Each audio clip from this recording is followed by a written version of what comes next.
우리가 어떤 일을 준비하고 계획하거나 실제로 그 일을 시작하고 우리가 행할 때 우리 마음에 모든 일이 다 잘 되기를 원하는 그 마음의 바람들이 있지 않습니까?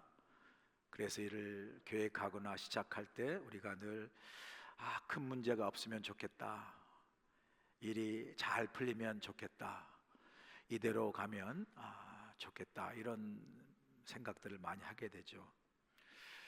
그런데 우리가 이런 바람과 달리 인생을 살아보면 우리가 원치 않는 실수나 실패들을 경험하게 되죠. 그런데 그 실수나 실패들이 항상 보면 드러난 어떤 겉의 문제라기보다 드러나지 않는, 보이지 않는 것에 원인이 있음을 우리가 보게 됩니다.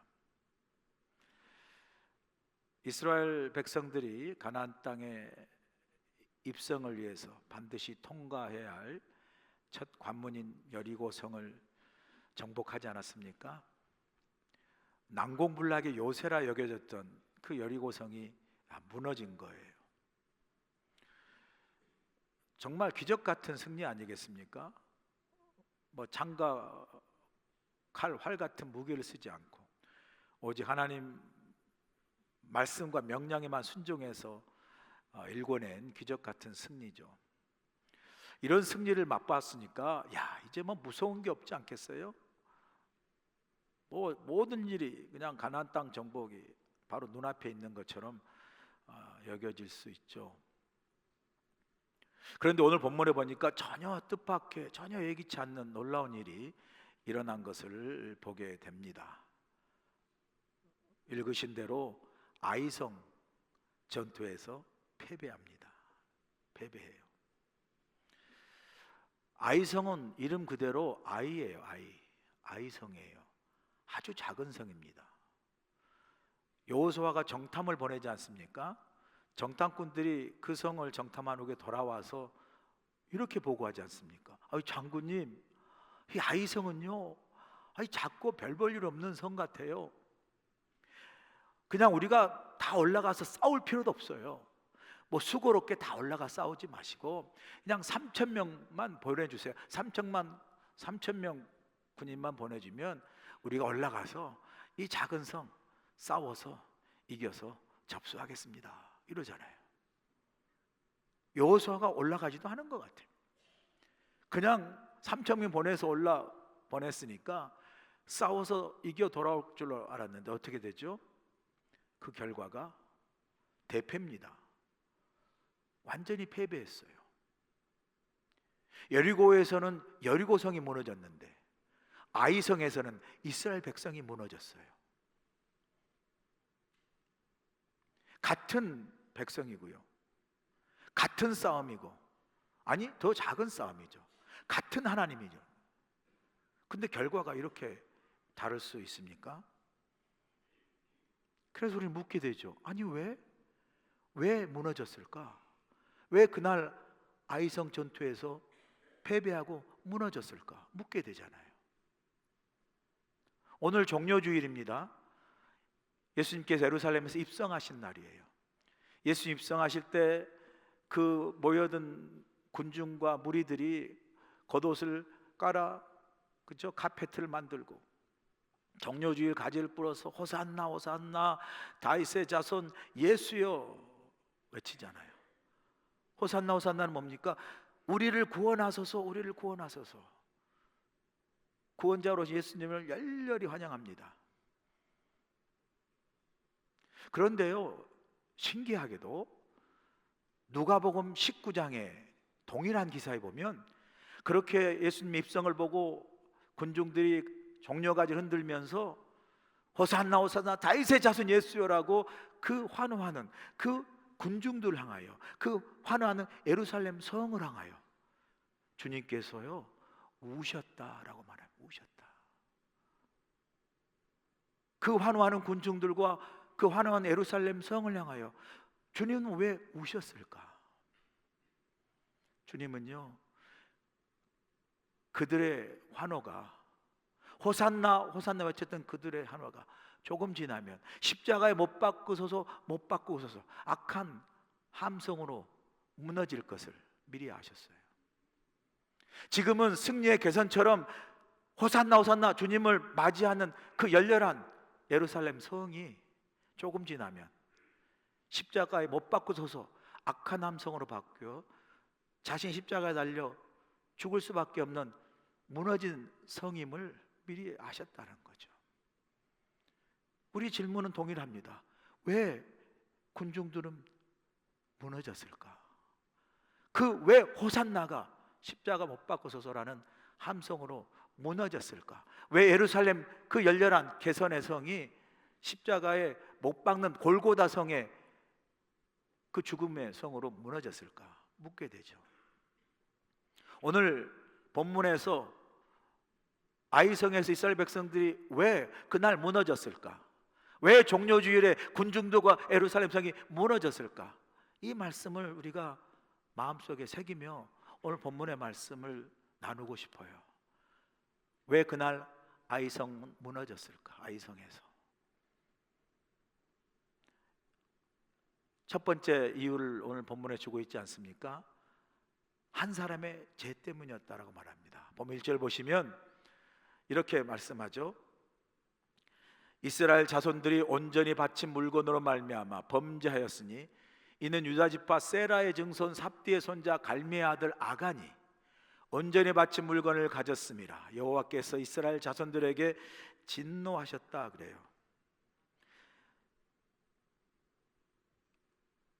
왜 이스라엘 백성은 아이성 전투에서 패배했다고 말합니까? 본문 1절에서 클리어하게 말씀하잖아요. 그 작은 성인 아이성 전투에서 패배한 이유가 바로 아간이라는 한 사람이 온전히 바쳐야 할 물건을 몰래 숨겨가지고 저지른 범죄 때문에 패배했다라고 이야기합니다. 하나님은 여리고성을 점령할 때 여호수아를 통해서 이스라엘 백성들 분명하게 명령합니다. 너희가 여리고성을 들어가 점령할 때에 살아있는 모든 생명은 다 죽이고 도말하고, 그리고 그곳에 있는 모든 재물, 모든 물건은 다 불태워 내게 바치라 말씀하거든요. 살아있는 생명은 다 도말한 후에 아마 아간이 그 군사 중에 한 명이었겠죠. 들어가서 보니까 불태워 없애버릴 그 물건 중에 아주 귀한 게 있어요. 루이비통 가방도 있고 롤렉스 와치도 있고 밍크 코트도 있고 막 금이 있고, 이걸 불태우다니, 이 아까운 걸. 욕심이 생겼어요. 그래서 롤렉스 와치와 루이비통 가방을 챙긴 것 같아 보니까 숨겼어요. 겉으로 보면 아무 문제가 없습니다. 아무도 몰랐어요. 누구도 보지 않았어요. 누구도 알지 못합니다. 그러나 결과가 어떻게 됩니까? 공동체 전체가 무너졌어요. 36명의 군사들이 죽었어요. 백성들의 마음이 녹아내렸다고 그래요. 아니 어떻게 질 수 있지? 녹아내렸다라고 이야기합니다. 그런데 더 신기한 게 있어요. 더 흥미로운 게 분명히 1절에서는 아간이라는 한 사람이 하나님께 온전히 바쳐야 할 것을 바치지 않은 범죄 때문에 이 전투에서 패했다고 이야기하면서도 흥미로운 것은요, 그래서 아간이 범죄했다, 아간의 범죄 때문이다라고 말하지 않아요. 오히려 1절 바로 시작하는 소대에 보면 이렇게 시작합니다. 이스라엘 자손들이 온전히 바친 물건으로 말미암아 범죄하였으니 그래요.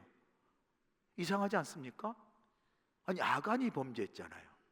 아간의 범죄 때문에 패했는데 그 원인 제공을, 그 이유를 서두에 이스라엘 자손, 이스라엘 백성들이 범죄하였다 말합니다. 뭘 의미하는 거죠?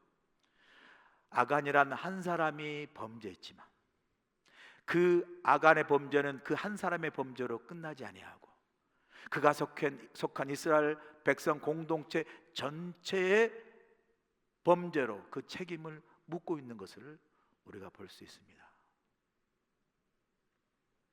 아간 한 사람의 범죄가 이스라엘 공동체 전체를 무너지게 하고 실패하게 한 이유라고 하나님은 말씀하는 거예요. 한국에서 여러분 아마 산 분 아시겠지만 한국에 연좌제라는 게 있어요. 연좌제 혹시 아시는지 모르겠지만 이런 죄예요. 한 사람의 범죄가 그 사람이 속한 공동체, 가족, 친지, 이 공동체의 전체의 죄로 묻고 처벌하는 걸 이야기하는 거예요. 가족 중에 누구 한 사람이 범죄했는데 그 범죄 때문에 범죄를 저지르지 않는 그 모든 다른 가족 구성원, 공동체 구성원, 가족이든 친지든 그 모두가 다 연대로 책임을 받고 연대로 처벌을 받는 그 죄가 연좌죄입니다. 연좌죄. 제가 아는 고등학교 한 선배가 있었어요. 공부를 너무 잘해가지고요 항상 전교 1등이에요. 근데 우리 같은 교회를 다녀가지고 잘 아는 형이었거든요. 근데 그 형이 종종 그래요. 야, 나는 대학 가면 법대를 가서 나중에 판검사가 되고 싶다, 그런 이야기를 자주 했습니다. 그 저는 가끔 그 형한테 그런 말 들으면 형한테 말했죠. 아, 형이 안 가면 누가 갑니까? 진짜 형이 안 가면 갈 사람이 없어요. 그리고 그냥 얼마나 공부를 잘하니까. 그리고 제가 덧붙여서 이야기해요. 형 잘 되면 나도 좀 잘 좀 봐줘, 이야기까지 했어요 제가. 그리고 우리 있잖아요, 잘 되면 좀 잘 봐줘 이런 거 하잖아요. 그래 당연히 그럴 줄 알았는데 이 고3 돼서 대학 가는데 그때도 이제 무르익은 때니까 아, 형 어떻게 법대 잘 준비하고 있어? 했죠. 그랬더니 심각한 얼굴로 제게 말하더라고요. 야, 나 법대 못 가. 아니 왜요? 아니 형이 안 가면 누가 갑니까? 아, 내 가고 싶어도 못 가. 왜요? 연좌제 때문에 못 가. 우리 가족 중에 월북한 사람이 있어가지고 그것 때문에 나는 못 가. 제가 생각할 때 나중에 안 것 같아요. 가족 중에 누군가 이야기해 준 것 같아요. 너는 법대 가도 판검사 못한다. 제가 그 연좌제 이야기하면서 자신이 법대를 가지 못하고 공무원이 되지 못하고 판검사 되지 못한다는 그 말을 하는 그 형의 얼굴이 지금도 잊혀지지가 않아요. 진짜 막 실망하고 막 슬퍼하는 그 얼굴. 그 형이 어떻게 됐을까요? 궁금하지 않으면 넘어가고 법대 갔을까요? 안 갔을까요? 뭘 가긴 가. 저렇게 순진해가지고 진짜 어떻게 세상 살겠어. 그래가지고 안 갔어. 못 갔어요. 공대 갔어. 공대. 법대를 못 간다고 그렇게 설명하니까 참 이상해요. 못 갔어요. 공대 갔어. 공대. 그 연좌제 때문에. 자신이 지은 범죄도 아니에요. 그 가족 누군가에 지은 그 죄 때문에 자신의 꿈을 접어야 하는 그 사람, 그 형의 슬픔을 내가 보았거든요. 나는 어렸을 때 연좌제가 뭔지도 몰랐어요. 근데 한 가지는 내가 알았거든요. 아, 한 사람의 잘못된 그 범죄가 가족 전체 구성원의 책임이 돼서 한 사람의 꿈을 이렇게 접어버리는 고통이구나. 나 그때 알았다니까요. 안 그럼 제가 연좌제가 뭔지 알겠어요. 우리 집에 월북한 사람도 없는데. 여러분, 나간의 한 사람의 범죄가요 결국 이스라엘 공동체 전체 범죄가 되어서 여리고 성보다 훨씬 작은 아이성에서 패배했을 뿐만 아니라 여리고에서는 한 명도 죽지 않는 이스라엘 백성 군사가 36명이나 죽는 고통을 경험한 거예요. 36명 안에 있는 가족이 있다면 고통스러운 거예요. 제가요 코로나 그렇게 많은 사람이 죽고 돌아갔을 때요 피부로 안 느껴지더라고요. 누가 죽었나 보다 무섭다. 근데 저희 누님이 코로나로 딱 죽게 되니까요 난 코로나가 이게 진짜 고통이고 한 가정에 얼마나 큰 슬픔인 거를 당해보니까 알겠더라고요. 몰랐어요. 36명이나 죽는 대패를 경험한 거예요. 여러분, 우리에게 주는 교훈이 큽니다. 여러분, 우리 모두가 각각의 개인의 믿음을 갖고 있잖아요. 그런데 잊지 마세요. 우리 각 개인의 믿음은 우리 각 개인의 것에만 국한되어 있지 않습니다. 여러분 각 개인의 믿음은 여러분 개인의 믿음이기도 하지만 동시에 우리 공동체 전체의 믿음이기도 해요. 여러분 개인의 믿음이 결국은 공동체 전체의 믿음이에요. 여러분의 믿음과 신앙이 결국 공동체를 세우기도 하고 살리기도 하고 공동체를 죽이기도 하고 무너지기도 한다는 거예요. 그래서 여러분 한 사람 개인 예배 보고 그냥 가고 누가 나를 알겠어? 아니, 여러분 한 사람의 믿음과 그 믿음의 자리가 우리 교회라는 공동체를 세우고 살리기도 하고 우리 공동체를 무너지게 하고도 죽게도 한다라는 거예요. 여러분 믿음, 여러분 한 개인의 자리매김, 그 여러분의 존재, 이 예배 흔적, 이 자리 귀한 겁니다. 귀한 거예요. 공동체 전체를 세우기도 하고 살리기도 하고 무너지게 하고도 죽이기도 하는 거예요. 여러분 한 사람 믿음이 그렇게 중요하다. 내 믿음 하나쯤이 아니에요. 여러분 모두가 그런 생각하면 우리 교회가 어떻게 믿음으로 세워지겠습니까? 나 한 사람 믿음이 그렇게 귀하고 소중함을 알아. 우리 각 사람이 그 믿음을 소중하게 여길 때 그 믿음이 서로 엮여져서 교회가 세워지고 살아나는, 할렐루야. 우리 교회 안에 여러 크고 작은 공동체 있잖아요. 큰 하와이 그리스도교회라는 공동체 안에 남녀 선교회가 있고 그 선교 안에 각각의 선교회가 있고 교구가 있고 그 교구 안에 각각의 속회가 있잖아요. 여러분이 선교에 들어가든 들어가지 않든, 속회에 들어가지 않든 들어가든 상관없이 큰 공동체 안에 속해 있어요. 또 각 선교회나 속회의 한 지체면 그 안에 속해 있기도 하고요. 잊지 마세요. 여러분 한 사람의 신앙과 믿음이 여러분 한 사람의 믿음과 신앙으로 끝나지 않습니다. 여러분이 속해 있는 선교회, 여러분은 속해 있는 속회, 그리고 우리가 함께 이루어가는 하와이 그리스도교 이 믿음의 공동체, 여러분이 여러분의 자리매김, 믿음, 그 신앙으로 교회를 세우고 살릴 수 있기를 축복합니다. 혹이라도 저는 이런 사람 안 됐으면 좋겠어요. 저 사람 때문에 진짜 선교에 힘들어 죽겠어. 저 사람만 없으면 속회 잘 될 것 같은데. 그런 사람이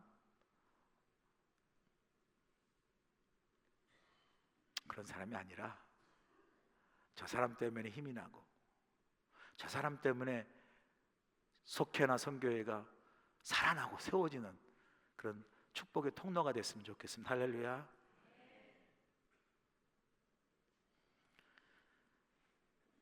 두 번째, 왜 무너졌을까? 죄를 보지 못했기 때문임을 우리에게 교훈합니다. 본문 6절 7절 보세요. 여호수아가 옷을 찢고, 6절 한번 띄워주세요. 옷을 찢고 이스라엘 장로들과 함께 여호와 궤 앞에서 땅에 엎드려 머리에 티끌을 뒤집어 쓰고 저물도록 있다가, 그래요. 7절 보니까 이르되 슬프도소이다. 주 여호와여, 어찌하여 이 백성을 인도하여 요단을 건너게 하시고 우리를 아모리 사람 손에 넘겨 멸망시키려 하셨나이까? 우리가 요단 저쪽을 만족하게 여겨 거주하였더라면 좋을 뻔하였나이다. 그래요. 지금 아이성 전투에서 뜻밖의 일격을 당하고 뜻밖의 패배를 당한 여호수아가 6절에 보니까 이스라엘 장로들과 함께 땅에 엎드리고 통곡하며 옷을 찢고 죄를 뒤집어 쓰면서 막 이렇게 엎져 있다고 말하죠. 그러면서 입을 열어서 하나님께 항변하듯 원망하며 따지는 걸 볼 수 있지 않습니까? 이런 이야기겠죠. 6절 7절에 보면 하나님 왜 이런 일이 일어나게 하신 겁니까? 이렇게 하실 거면 우리를 요단강을 건너서 오지 않게 하시든지, 그럴 거라면 차라리 이렇게 패배하게 만들 것이라면 우리를 요단강 동편에 머물러서 그냥 거기서 살게 하시지, 왜 갑자기 여리고성은 이기게 하셔놓고 이 그보다 작은 아이성은 패배하게 하셔서 왜 우리를 힘들게 합니까? 말 좀 해보세요 이제 이러는 거예요. 그런데 보니까 여호수아 원망이 여기서 끝나지 않아요. 보면 9절 보세요. 이렇게 갑니다. 가나안 사람과 이 땅의 모든 사람이 듣고 우리를 둘러싸고 우리 이름을 세상에서 끊으리니 주의 크신 이름을 위하여 어떻게 하시려 하나이까 이래요. 무슨 말이냐면 이렇게 지금 따지는 거예요. 하나님 이제 어떻게 하실 거예요? 가나안 사람과 그 땅에 사는 모든 주민이 이 작은 아이성에서 우리가 패배했다는 소식을 듣고 이제 용기 백배 해가지고 우리와 싸워서 우리를 다 이길 텐데, 그래서 우리 이름을 아예 없애버릴 텐데, 그렇게 되면 하나님의 이름과 그 하나님의 명성은 어떻게 지키실 거예요? 말씀만 좀 해보세요. 말씀 좀 해보세요. 이러는 거예요. 저 연기 잘하지 않아요, 여러분? 실감 나죠, 여러분? 어떻게 하실 거예요, 지금 하나님? 말해보세요, 말해보세요. 이런 건 잘하는 것 같아요. 제가 말해보세요. 그런데 제가 놀라운 게요, 이 설교 준비하면서 여호수아의 모습을 보면서 왜 제가 보이죠? 막 제가 보이는 거예요. 뭔가 일이 잘못되고 뭔가 실수하고 뭔가 일이 틀리면 우리는 바로 뭘 봐요? 주위를 둘러보잖아요. 그러니까 왜 주위 둘러보죠? 이제 핑계를 찾아야 되잖아요. 구실을 찾아야 되잖아요. 누구 탓을 해야 될 텐데 누가 있나? 주위를 돌아보잖아요. 그죠, 여러분? 뭔가 탓을 해야 되잖아요. 그래가지고 너 때문이야, 이것 때문이야, 불평하고 원망할 수 있잖아요. 그래야 내 마음이 막 뭔가 편해질. 그래서 막 주위 보잖아요. 주위에 그런 사람 많이 있어요. 누굽니까? 저예요, 저. 오늘 아침은 아닌데 제가 교회 나올 때마다 조금 우리 사람하고 다투는 게 있어요. 그 빨리 나와서 이제 조금 지금 렌트하는 사택이 좀 멀어졌잖아요. 그러니까 예전보다 더 빨리 서둘러야 되는 거예요. 그 이제 나가가지고 엘리베이터를 내가 항상 번개같이 나가 눌러요. 그 열려가지고 띠 소리가 날 때까지 안 나오는 거, 우리 사람이. 그러면 기다리다가 띠 하고 문이 닫혀요. 그러면 또 나와요. 그럼 제가 주위를 확 둘러보면서 당신 때문에 엘리베이터 닫혔잖아. 뭐 그렇게까지는 소리 안 지르지만 어쨌든 그렇게 이야기해요. 그러면 뭐라 그래요? 좀 기다려. 잠깐만 잡고 서 있으면 되는데 시간이 얼마인데 하고 재보니까 10초 지났더라고. 10초를 못 참아가지고요, 다른 사람 탓을 해요. 누가? 제가요. 제가. 진짜예요. 이건 진짜예요, 진짜. 여호수아를 보세요, 본문에. 패배하고 지고서도 뭐예요? 입만 살아가지고 말이 많아. 말 얼마나 많아요. 나는 6절을 보면서 막 패배하고 난 후에 그냥 막 이스라엘 장로들과 땅에 엎드려면서 통곡하며 옷을 찢고 죄를 뒤집어 썼다 그래가지고, 야, 많이 반성을 하고 있나 보다. 와, 왜 졌을까 막 성찰하고 있는 줄 알았더니 그게 아니더라고. 보니까 막 패배해가지고 엎드려서 울면서 옷을 찢고 죄를 씻게 뒤집어 쓰면서 뭘 생각했느니, 하나님 때문이야, 하나님 책임이야, 하나님 탓이야, 그러고 있었더라고. 보니까 그러니까 7절에 바로 하나님 어떡하실 건데요? 왜 우리를 패배하게 만들었습니까? 요단강 동편에 두시지. 이제 어떡하시다, 하나님 이름 다 땅에 떨어지고 우리 가나안 땅 못 들어가는데. 이렇게 지금 항변하잖아요.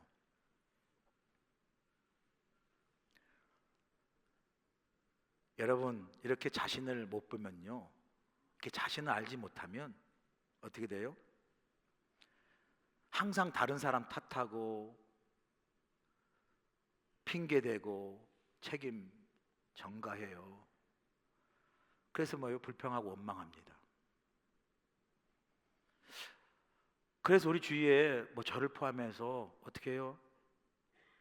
뭐 환경 때문이다, 사람 때문이다, 뭐 이렇게 말하잖아요. 자신의 잘못이나 책임을 인정하지 않아요. 실수를 인정하지 않습니다. 이런 사람은 가장 맹점이 뭔지 아세요? 항상 결국 자신을 보지 못해. 자신을 보지 못해.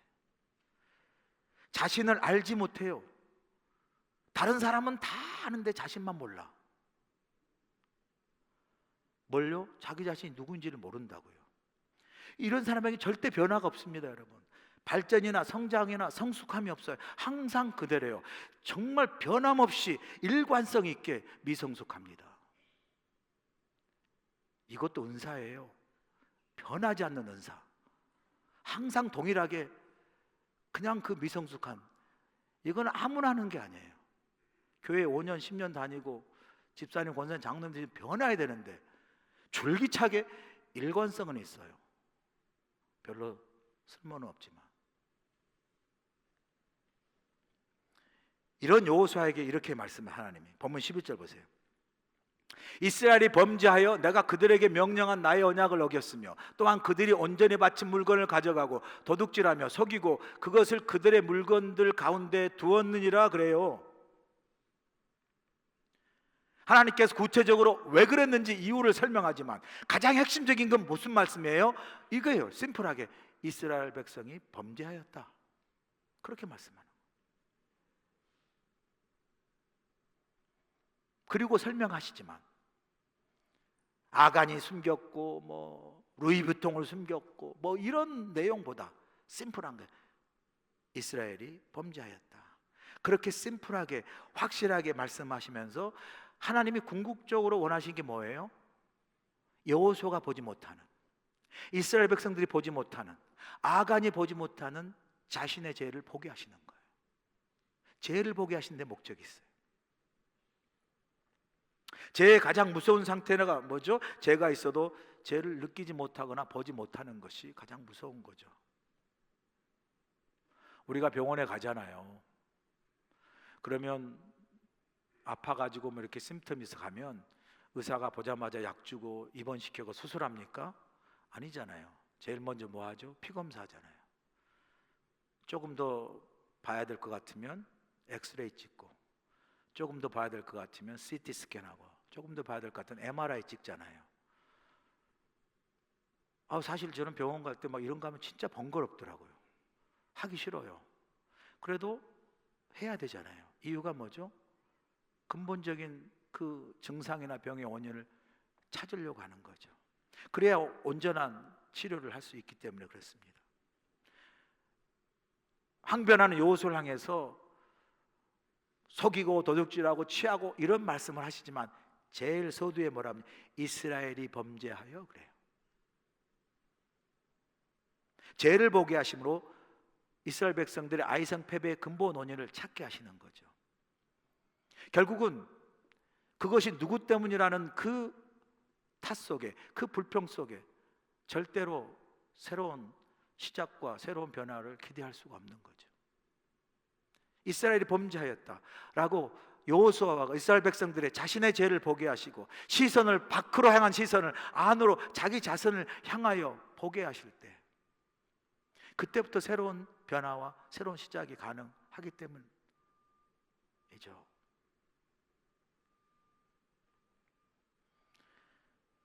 우리가 환경이 문제다, 사람이 문제다 하고 말할 때 하나님은 말씀은 너를 보라, 너 자신을 보라 말씀하는 거예요. 이 사순절 우리가 지나지 않습니까? 사순절은요, 남을 보는 시간이 아니라 내 자신을 보는 시간이라고. 내 자신을 들여다보는 시간이에요. 내 믿음을 돌아보고 내 신앙을 돌아보고 성찰하는 시간이에요. 거기서부터 새로운 시작이 일어나는 거죠. 새로운 변화는 밖으로 향한 시선 속에는 절대 있을 수가 없고요, 안으로 나를 향한 시선 속에 나의 변화가 시작되고 나의 새로운 시작이 일어나는 줄로 믿습니다. 그러면 우리의 질문은, 마지막으로 이 질문이 우리에게 필요한 거죠. 이 아이성 전투에서의 패배는 오늘 스토리의 끝이 아니에요. 실질적으로 이 패배를 딛고 다시 전투에서 승리하는 스토리가 이 아이성 전투의 스토리거든요. 우리의 질문 세 번째는, 그러면 그날 왜 무너졌을까? 우리 실패를 돌아보고 그 다음 뭐죠? 왜 그러면 다시 일어설 수 있었을까? 왜 다시 일어설 수 있었을까?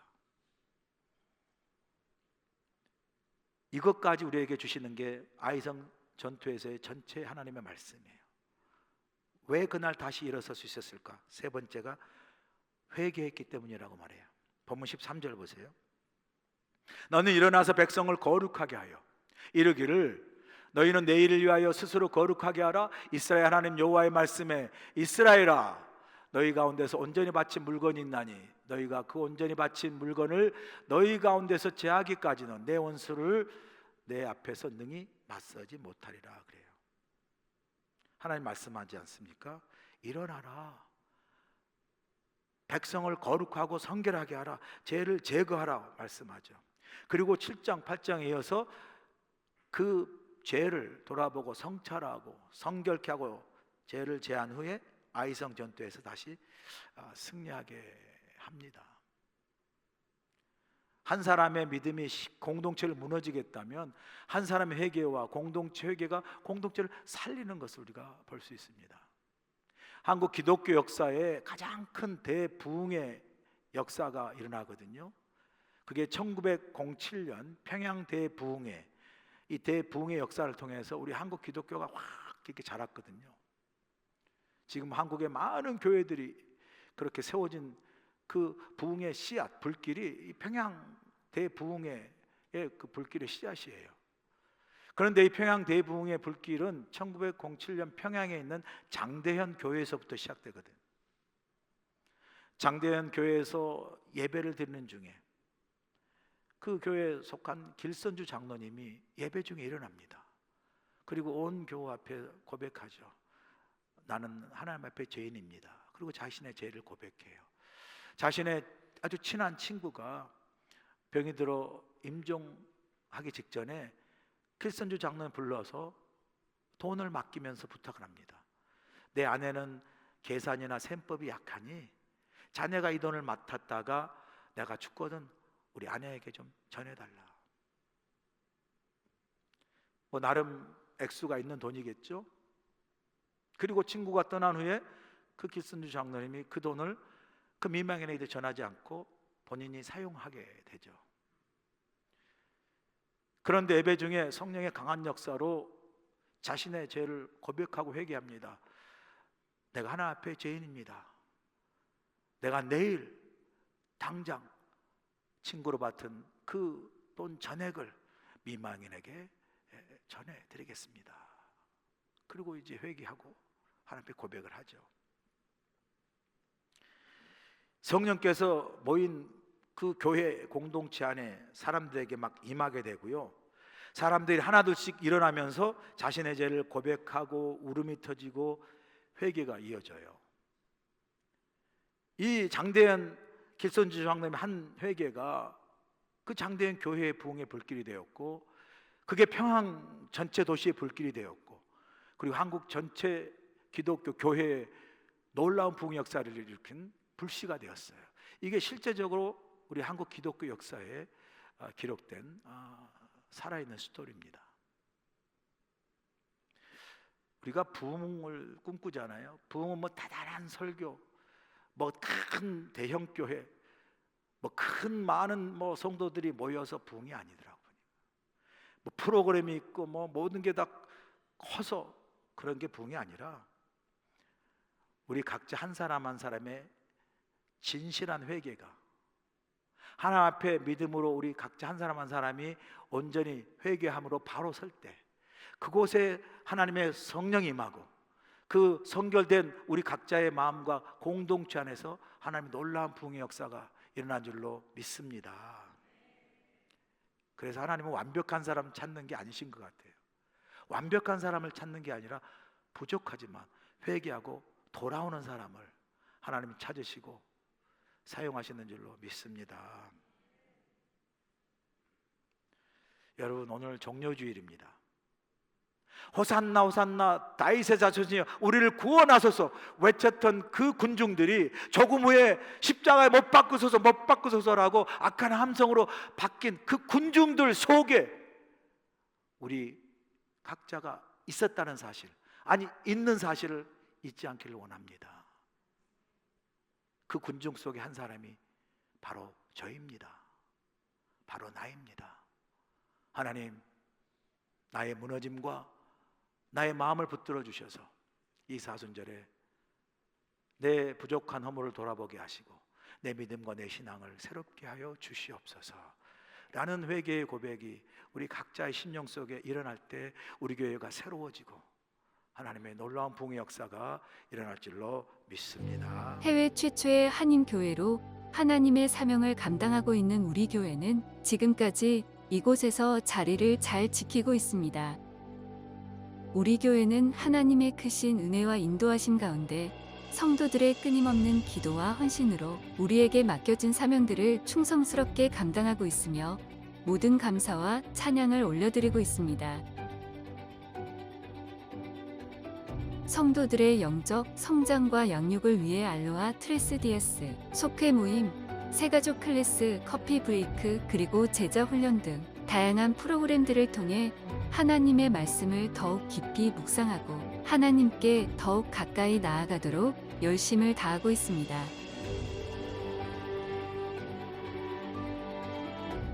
특별히 이번 2025년에는 100여 명의 새로운 임직자를 세우는 귀한 역사가 있었습니다.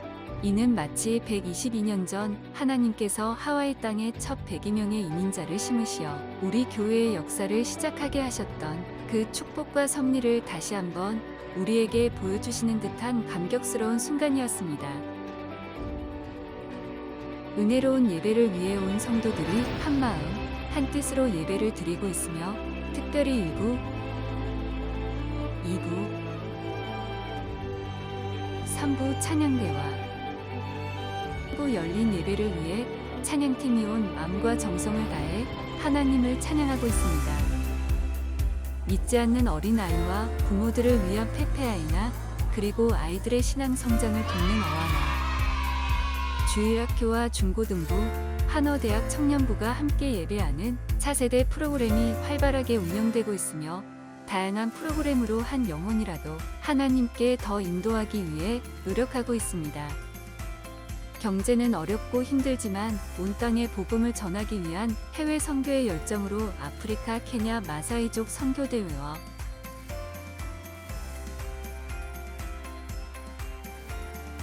몽골 단기 선교를 다녀왔습니다. 더불어 훌리훌리 치킨 선교 사역을 통해서 선교를 향한 발판을 마련했습니다.